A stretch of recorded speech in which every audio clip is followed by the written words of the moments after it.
Imagine adopting a diet of just lettuce and Diet Coke for the next 3 months, walking down a famous catwalk in Uruguay, passing out, and by the time they bring you back to your dressing room to check on you, you're dead at the age of 22. The stick figures and models not only look unhealthy, are unrealistic and unattainable, but girls everywhere have accepted it as a way to compare themselves to, only to fall short. For several years now, we have seen these thin models walking down these catwalks and have accepted it as the norm now. Recently, a family member of mine, who is a famous fashion designer, said that the models and what they are expected of their body image to look like. She had also said how famous fashion designers say that the models are extremely thin, but the models are not meant to fit the clothes, but the clothes are meant to fit these models. Models can come in many different sizes. However, I'm just focusing here on the extreme thinness of these models in the big name fashion houses.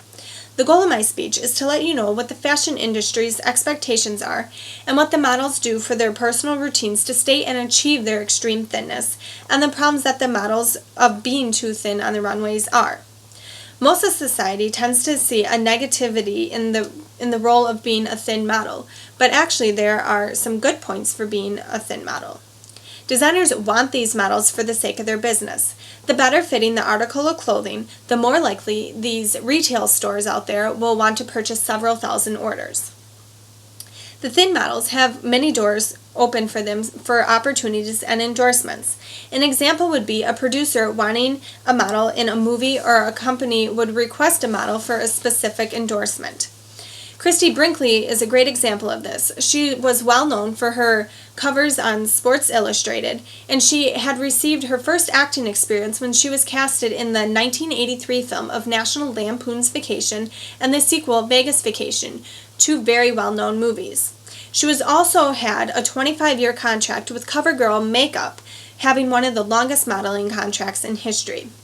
Many times, the thinner models have also been known to create their own enterprises for their bodies. The thought of a model taking advantage of starting their own business was revolutionary. Twiggy had paved the way for this for these models, such as Cindy Crawford and Kate Moss. They have opened successful restaurants, clothing lines, and have had many other products made. Kathy Ireland is the richest female model who had launched her own line of clothing at Kmart.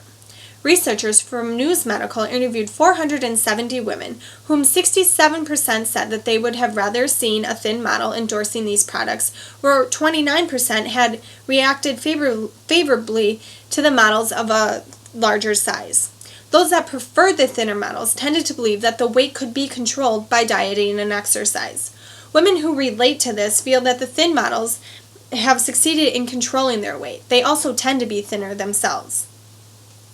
They tended to think that thinner models were more elegant, interesting, likable, and pleasant.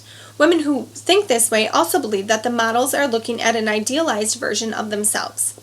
These women are also more likely to approve the product that was being advertised, such as the clothing, shoes, or even the food products. Thinner models make more money not just for themselves, but the fashion industries as well. It's not necessarily the model's facial beauty, but how the clothes look on that model, making the consumers prefer that specific design that they are wearing, as well as that fashion designer for the future. When a model opens for a big show with a well-named brand, consumers put that face to the model, and then decide that they'd like to see more of that modeling career in the public. This makes the consumers demand the designer to put more products on those models to create more money for the business. The thinner models create more influence over the people who want to buy the designs and products, so therefore they get paid higher. Models are referred to clothing hangers because when walking down the catwalk, they need a look that won't be distracting from these clothes. These thin models are what the public views as a version of perfection, because the public would not want to buy clothing from a model that's a size on the opposite spectrum. Not everything about being a thin model is bad. Sometimes it helps out the fashion industry. Just like any other career, there are points that we enjoy, but there are also negative ones that we wish we didn't have to see. The intent for a model to stay thin has its downsides too. Models have been obsessed with their weight, and some have even eating disorders. Models use different ways to retain their thinness. Some models eat tissue paper, and some even starve themselves, where they end up having to go to the hospital to receive drips because they can't even keep their eyes open. Some models have also been known to smoke cigarettes to make them feel full. Models are not just to blame for the industry itself because it encourages these models to stay thin. It promotes the thin models because it's what the consumers prefer. The fashion industry needs to make money, so if the consumers want to see a thinner model, they're going to put the thinner models out there. Skinny models project negative role models for these young girls. When a young girl sees these skinny models, they want to be just like them. Some of the models who do not eat give bad images to these girls, and these girls need to realize that not everyone can be a model. When a young girl sees these thin models that are anorexic, they actually can sometimes develop these eating disorders because they want to be just like them. The promotion of the thin, sexy fashion model has created a situation in which young girls no longer like their bodies. This can cause these girls to become anorexic, and they are also thought to be working on their bodies at a young age so that they can look like these models forever. Models sometimes have to choose between the career and choosing motherhood. Models have very busy schedules and have to try and maintain their thin bodies. They do this by jeopardizing their health by doing strict diets. Sometimes they can go as far as even taking drugs to keep the weight off. When these models have to choose motherhood, when they become pregnant, they usually have to drop their modeling contracts immediately because pregnant models are not in demand. And if they are becoming mothers, these fashion industries make sure that the mothers are eating properly. So again, some negative effects of being a thin model are eating disorders, being a negative role model to these young girls, and making life-altering decisions such as having to choose motherhood or their career.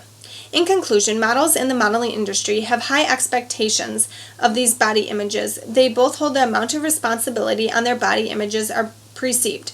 Also, how the models and their personal routines and what they have to do to achieve their extreme thinness.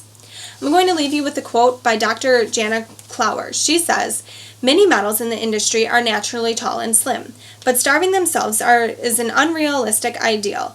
The behavior that this encourages is an environment of ultra-thin peers. The current spotlight on dangerously thin models is a great opportunity for the industry to present healthful image of beauty."